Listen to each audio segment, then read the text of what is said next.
wanted to make sure somebody was out there. All right, we all set then, guys? Yeah, I think so. All right, everybody, we're going to get started. Attention, attention. We will get the press conference started here. Thank you all for joining us. Those who aren't aware, I am Michael Bergman, the Communications Director for the City of Green Bay, and we are here at Leicht Park to talk about the improvements that'll be coming over the next few phases. You're going to see this park really transform. Well, it already is one of our jewel parks, but there's going to be some pretty spectacular stuff here that people are really going to be proud of to have in their town. So to start things off, we're going to hear from Mayor Genrich. After that, we'll hear from Brian Johnson with On Broadway. Then we will hear from James Anderson, Deputy Parks Director.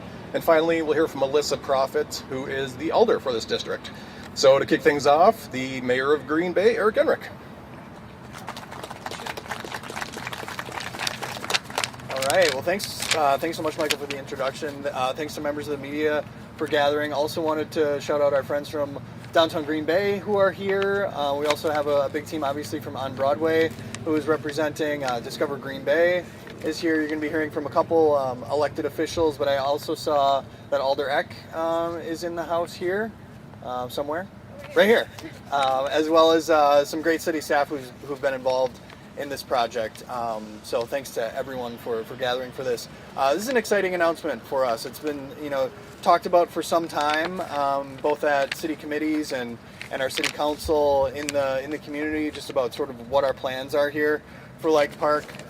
But as Michael was saying, this is an important park for us. There's a lot of history that's represented in Leicht Park, obviously near the site of Fort Howard, which is the first European settlement in this area, a really important area of the Fox River for the Menominee tribe, as well as the Ho-Chunk.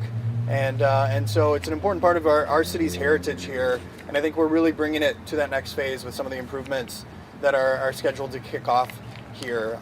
You've seen, I think, some more activity happening down here, of course, with some of the city's draft events, which were planned in collaboration with our downtown and OBI folks. We've seen the installation of the container bar, the playground here. And so I think, you've got a sense for what Leicht can be. And so we're just really thrilled to kind of take things to that next level. We see those cruises come in and the economic activity that's associated with that level of activation. And we're just thrilled to, again, sort of invest in a really key park here. We've done a lot on our waterfront over the last few years. A lot yet to come with the shipyard to the south. But this is a critical piece of that puzzle. And so just really thrilled to see everything come together with additional city investment here. Others are going to talk about some of the details of the improvements that are planned. But I'm really excited about everything coming together here. The collaboration that is represented between the city and On Broadway, which is obviously a long-standing relationship, but really taking things, as I said, to kind of a different and new level with this level of partnership and the fundraising that they've been engaged in and fundraising yet to come to fill out all of what's necessary to bring all of these phases to life.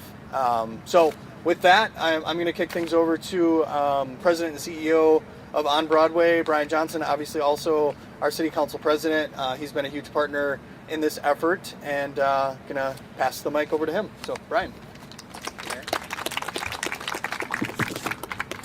Thank you, Mayor. I, too, would like to acknowledge just a few people. Linda Bova, who's the president of our On Broadway board and our Business Improvement District board, as well as Brad Toll from Discover Green Bay, who is a member of our board as well. I don't think I'm missing anyone else, but appreciate y'all coming out today. When Michael and I first talked about this, we said, hey, in an ideal world, we could maybe talk about this a little bit later, but when people start seeing trees cut down and a big pile of dirt come in, questions are going to come. So we should probably coordinate this right now, and I think it's good timing to really have this conversation. On Broadway is celebrating its 30th anniversary this year, and it's 30 years that we've been doing work here in the Broadway district. And of course, our level of commitment has varied over that time because we're focused on different initiatives and efforts over that period of time. Community development is a slow process, and we're really excited and thrilled about the level of progress that's occurred down here. Again, 30 years we've been the anchor of creativity, entrepreneurship, and cultural vitality. here in the Broadway district. We facilitated over $100 million of new construction or adaptive reuse projects here in the Broadway district. We have 1,000 residential units that are either recently constructed or under contract. And so that's going to bring a certain level of residential density to the downtown that we haven't experienced before. When those folks live downtown, they want businesses to visit, they want things to do. And this continues to complement that effort. Additionally, we are responsible for coordinating 60 events a year that attract 500,000 visitors a year to the Broadway district. Make no mistake, events are big business. And I want to put this into perspective. The city has estimated 150,000 annual visitors to Leicht Park once this project is complete. If you assume $40 of direct spending per event attendee, which is probably on the low end, most folks would tell you when you're looking at these types of events, with 150,000 annual visitors, that would generate $9 million of direct or indirect spending here in downtown Green Bay. So that is the economic impact that we expect to see once this project is complete. This project started really the vision of it with a number of pilot programs. I want you to think of the Ignite Market, which of course just happened this past weekend and occupies a large section of the park there in the north end. But the Levitt Amp Green Bay Music Series in particular has been the pilot, the catalyst for us to recognize the demand and the need for a permanent venue and what that can do to our downtown and to our community. So we're really grateful for the Levitt Foundation's continued support of that program and that series to really help us illustrate and understand the demand that we have for a permanent venue like this here in our community. This venue, of course, will continue to help elevate the profile of those events. It'll help us continue to expand those offerings. It's not just about concerts. Stages can be used for a number of things. Parks can be used for a number of things. So I want you to think about things like movies or some of the parks programming that James here will likely talk about. There's a lot of different activities that can come with park activation. Today is really kind of this opportunity for us to announce the capital campaign that we've been quietly working on behind the scenes. Overall, the architectural estimates on this project are at $7 million, and that includes all phases of the project. Now, as many of you have probably witnessed and observed, those numbers can fluctuate wildly as costs have escalated, and so while that might be the number today, I would fully expect that number could change into the future as we perhaps make modifications to different phases, or of course, depending on timing of the completion of our capital campaign. Of that $7 million, $4 million of that will be led by on Broadway through a capital campaign, and of course the balance through the city. So with the city's contribution and the contributions received to date on the capital side or the private side, we've approached 60% of our overall goal. So I guess we would officially call this the public announcement of the campaign as we try to close out the balance of this effort.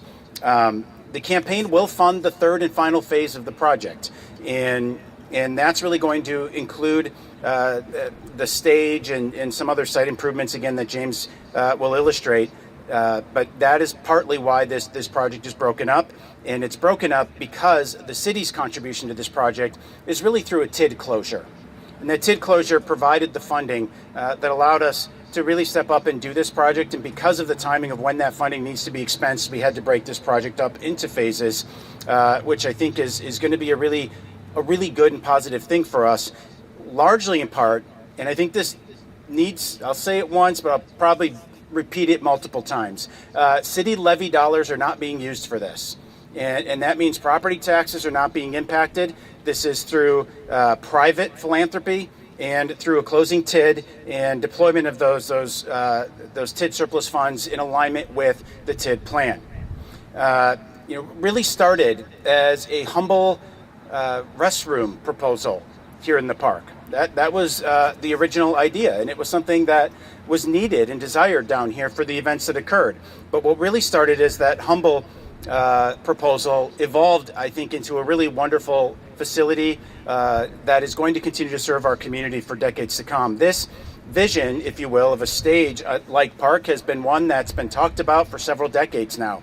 Of course, what we're standing on today, right now, was an attempt at that, a lower cost attempt to create a platform here where bands or stages could set up. But a stage has been called for in this park for a long time, and unfortunately that's never been able to proceed until now. So we're really excited to bring that to fruition here in partnership with the city. Collaboration in general, it is hard work.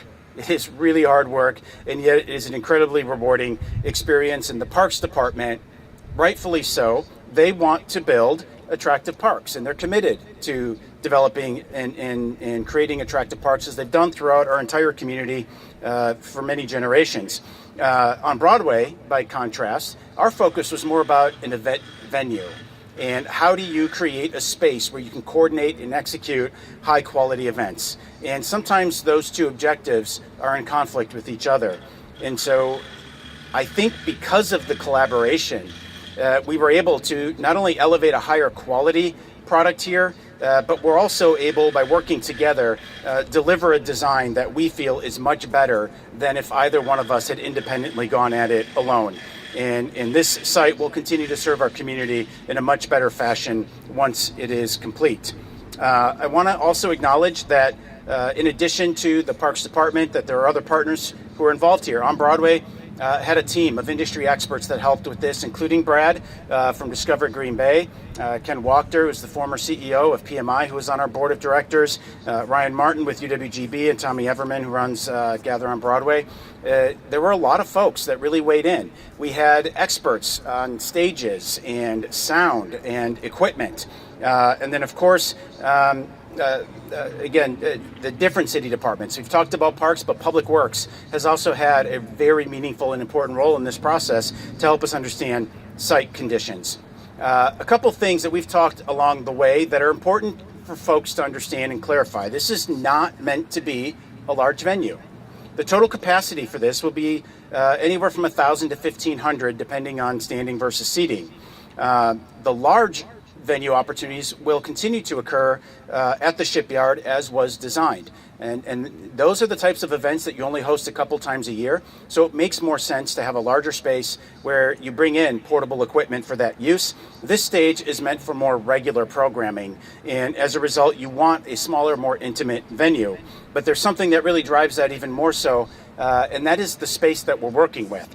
What's not commonly known is when you look at the bollards that separate the north end of the park from the south end of the park, the city does not own the north end of the park. That is a long-term lease. So as you can imagine, we're not going to make investments like buildings on land that we don't own. And so we're really constrained to the site that you see here. Additionally, right behind us, this is a DNR capped site, which means we have to have a setback from the sidewalk. And then on the northern end of this particular parcel, you'll see that there's a pipe that comes out with new water.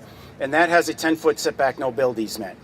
I bring all these points up because it brings the site plan together a little bit, whereas a lot of people might look at it and say, why didn't you spread it out and make it a bigger venue? There's a reason. There's site constraints. And really incredibly proud of the team that worked through that to ensure that we could maximize every inch of space that we had in this park for the design. And one of those things that I want to point out is the desire to protect as many trees as possible. And that was always a priority through this process, especially the big, I think that's a cottonwood. Is that a cottonwood, James? Yes. All right, the large cottonwood tree, and of course the other trees that continue to flank the park. It is always and will continue to remain a priority to preserve those trees for a variety of reasons. I want to also point out that when we really focused on the design of this, it was meant to be more than just a stage. And we said, hey, when this park is not in use, we want it to feel like a piece of public art. And so you're going to see a stage design that is not a traditional stage design and will incorporate a lot of landscape lighting. And that's really intended to make sure that as you're coming over this bridge and you're in one of the most high profile sites of our community in terms of regular traffic, that you are welcomed and you are engaged, even if there is not programmed activity happening here in the park at that time. But most importantly, it's about restoring the use of the waterfront as a place of activation, human connection, and connectivity to our city's downtown. developing our city's waterfront for people has always been a priority of ours. When you think about in the past, the Grigby plan and the mall, right? A lot of times your waterfront was used for parking lots and other uses that don't bring people to the water. And that changes, not only with the shipyard, but with the design that we are delivering here with Leicht Park. And last, I just want to give a special acknowledgement and recognition to ISG, who has been the architecture and design firm on this project. They have been so exceptionally patient with working through that collaboration, oftentimes not knowing who their direct boss was, but they have taken it like a champ, and they are located right over here and have really expanded here in the Green Bay community, and we're excited to see that presence here. But creating a design that met the objectives of the city, that met the objectives of On Broadway in programming and activation was no small feat. And I feel like they've handled that wonderfully. They've reacted and adapted to all of the feedback we've given, but most importantly, they stepped up with ideas on how to make this project better. So thank you to ISG for being such a meaningful partner on this project. We couldn't have done it without you. And with that, I am going to turn it over to James Anderson with the Green Bay Parks Department.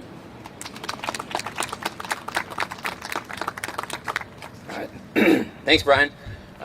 Great job, building into what we're doing today. I mean, for so long, like Brian said, we've had countless conversations over the past couple, almost decades. I feel like at Leicht Park, talking about Leicht Park, knowing how unique and awesome. Because a lot of you guys, if I don't say this is an awesome project, some people will tell me afterwards. Because It's just going to be a really cool project. We have a unique community space right here. Everybody knows the river and the location, the downtown cityscape behind us. If you haven't been here at night, it's just really a neat experience with the bridge lighting and the city lights and everything. Especially when you have an event here, like Brian said. Over the years, we've had different events here. We've hosted Kids Day. We've hosted concert series with Levitt. We've hosted different activities. But always knew that there was more opportunity to really activate this space and really more opportunity to make it the balance between a really great space to run activities, events, programs, and also facilitate the infrastructure that we need when it comes to the things that you'll see in this next phase. So phase one is right behind me. You see the big pile of dirt that's compacting the ground below it, approximately where the building will be going. That building will be a part of phase two, which will start in spring of 2026. And that'll be a new pavilion. Like Brian said, a really interesting, artistically, architecturally well done building that is not only, when it's not in use, when you drive by it, when you drive over the bridge, when you come downtown, you're going to be like, oh, what's that? That's a really neat space. And it's going to attract your attention, and you're going to go check it out, and you're going to be like, oh, here's the list of schedules, and oh, by the way, there's a concert tonight, or there's a yoga in the park on the stage, or there's other activities, or the beer garden's open tonight, and those kind of things. So it's going to be a really nice way to actually just come down, experience the space, whether there's activities going on or not, but then also see an opportunity to showcase all the things that are going on in the space. So that building will have concessions, restrooms. It'll have extra event space actually inside, so it'll be a rentable space or a community activation space where we can actually host and run programs throughout the winter season as well. So our hope is, like many of the initiatives going on around our city right now, with activating all of our community spaces as much as we can in the winter as well. So Wisconsin's not just about great summers; it also has great winters, believe it or not. And we're going to activate that space year-round. So it'll be a really nice area inside that pavilion as well to activate that space. And then, of course, the views are going to be great. I mean, it's going to have an upper level where you can view the concert, view the cruise ships coming in, view the river, and kind of the space around you. Infrastructure upgrades will also, it'll expand our capacity to run some festival-type events, concerts, family activities, and then also daily recreation, like we talked about. Just kind of touch base on it with the container bar and the playground down here. I think with the Draft City Music Fest, that opportunity to kind of bring that down here and activate the space.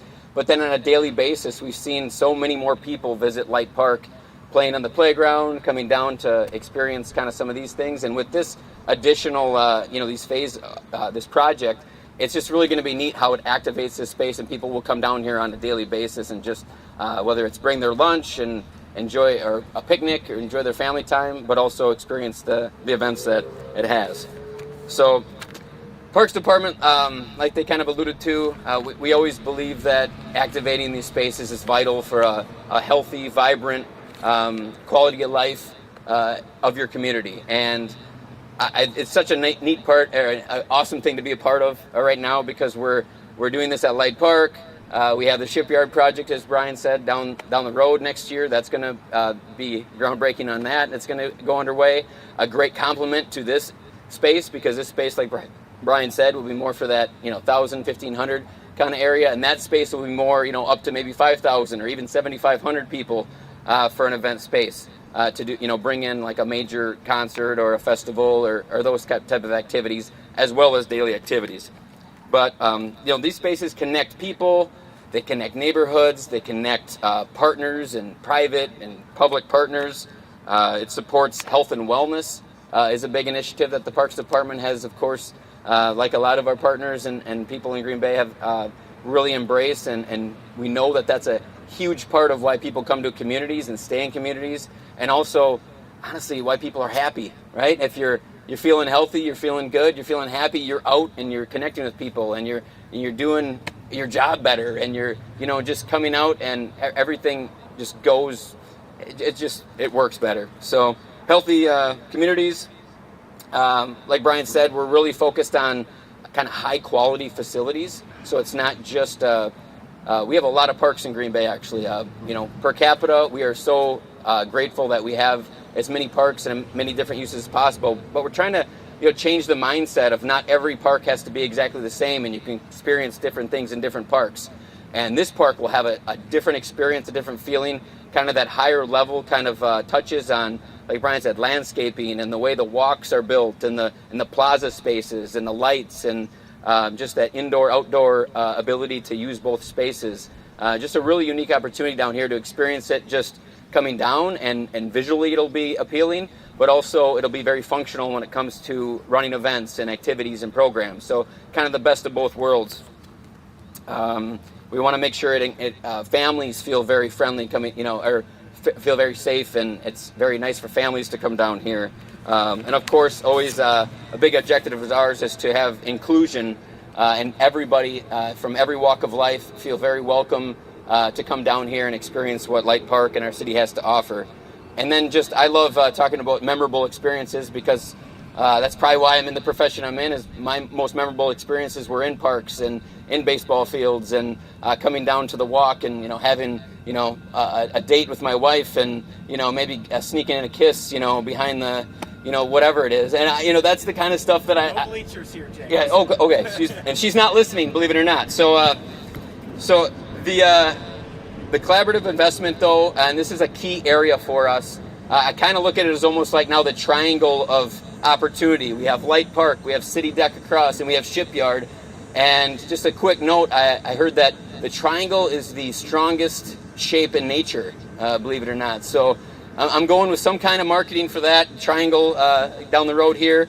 We're going to, I just want to touch base on city leadership, though, because city leadership and also our leadership from our public and also then private partners that help with the philanthropy for this, but couldn't be done without that. We saw that at even Draft City Music Fest when it came to that partnership and how we came together. And also going forward, if we're going to do these really larger scope, huge impact opportunities, we need all those partnerships. And Green Bay has people that really believe in what we're doing and the passion to make those happen. So couldn't do it without the city leadership and our community members, and we're just really looking forward to continuing to create a more vibrant and awesome Green Bay community. So with that, I'd like to invite Alder Alyssa Profit to share what this project means to her district and also the community.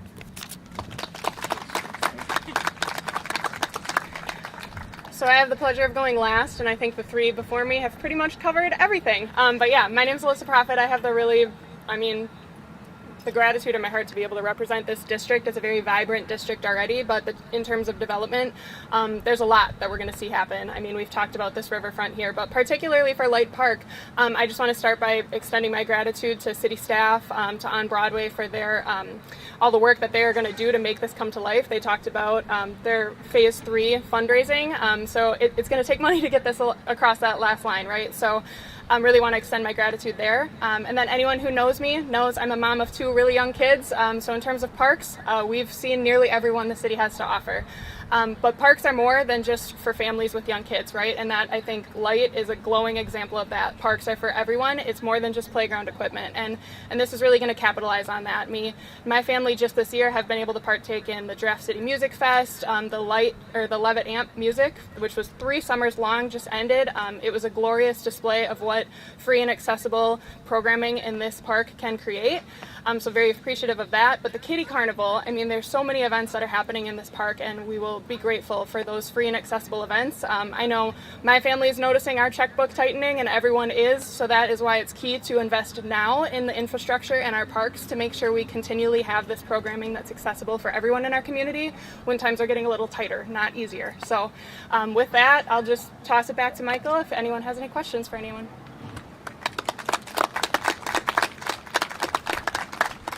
Thank you, Alyssa. Thanks to all of the speakers. We can do this one of 2 ways. We can bring speakers up here to answer questions, or we can do one-on-ones. What do you guys prefer? Let's do it here? All right, let's do it here. Actually, I'm going to start off with the question first, because I was just thinking about this. We do a lot of things here in this park.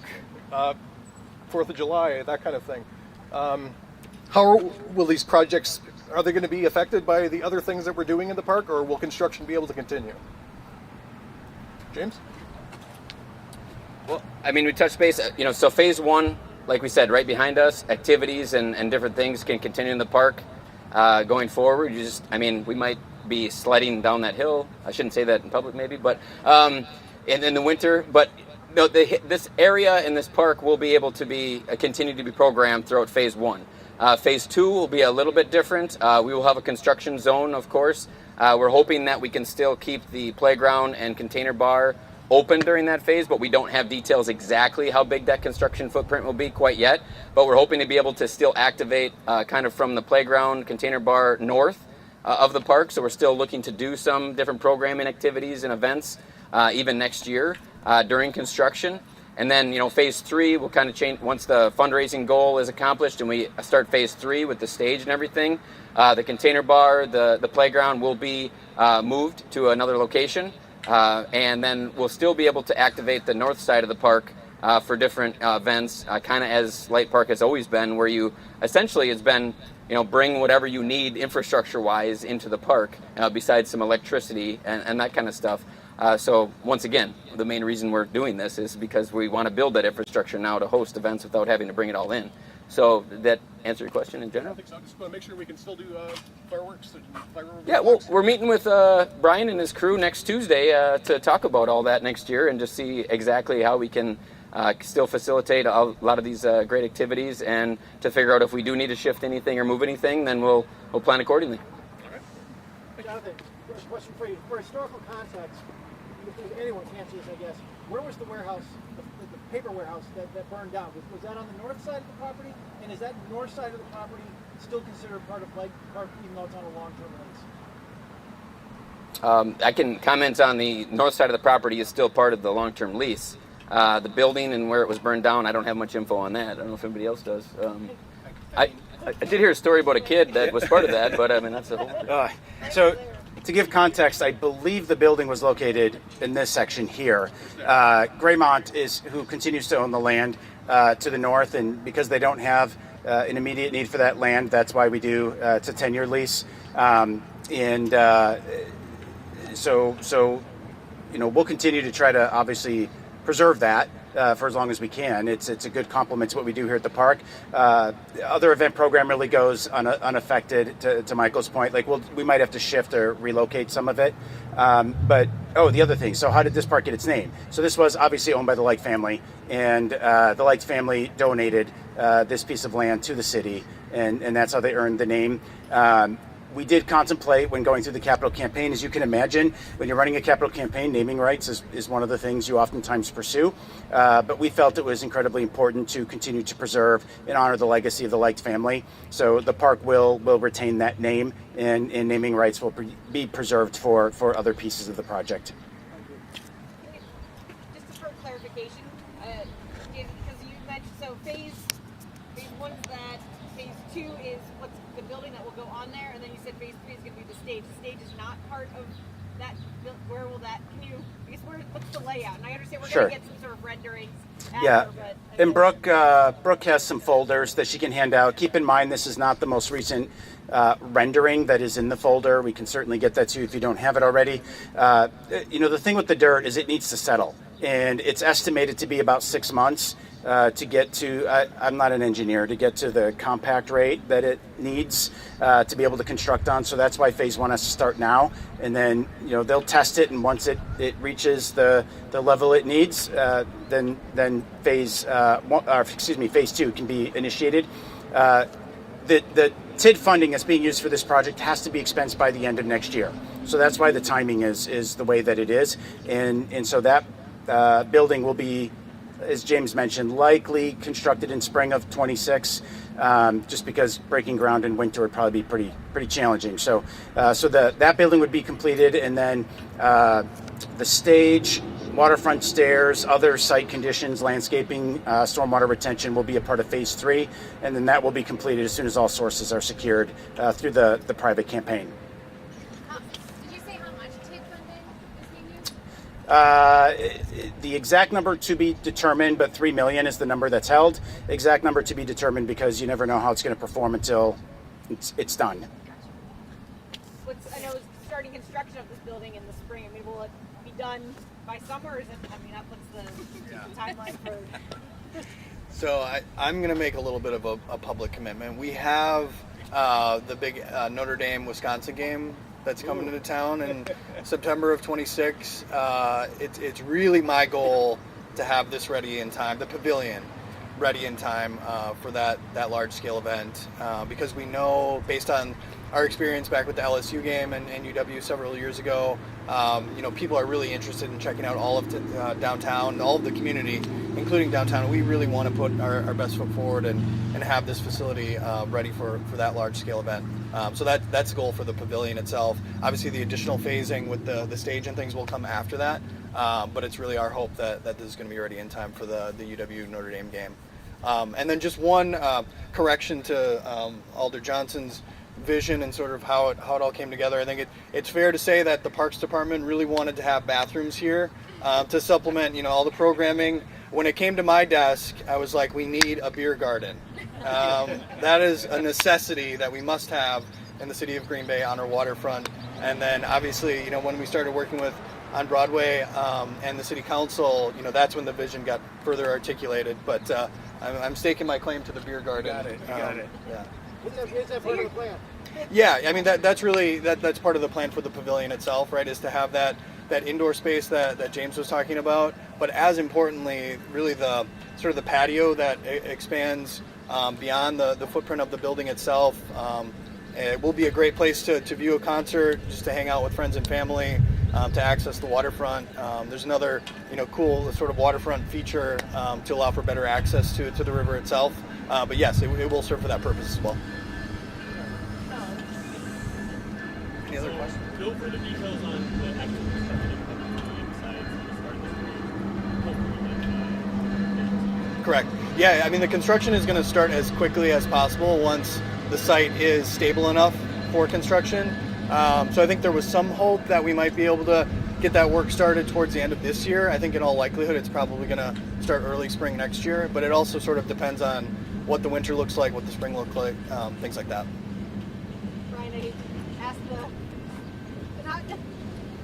it's a great event kicking off this project. Obviously, you have this fundraising capital campaign you're kicking off. You also have public park. Is there any concern that they're competing capital campaigns, fundraising, and Sure, there's always that concern. I mean, nobody advises that you do two capital campaigns at the same time. But we've been very careful and diligent about recognizing that donors have different interests, and we present the projects accordingly that align with that donor's interests. And so the funding sources for this are very different, and there's not a lot of overlap in terms of the individuals and their giving preferences. Anybody else? Any questions? All right, well, I'll just point out again, about 10 minutes ago, your newsroom should have received an email with a link to a digital press kit, which has the most recent renderings, as well as a fact sheet and some other information for your writing purposes.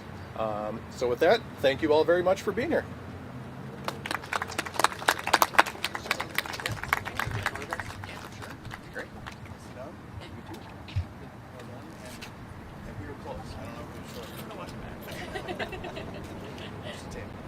I still have 2 cents.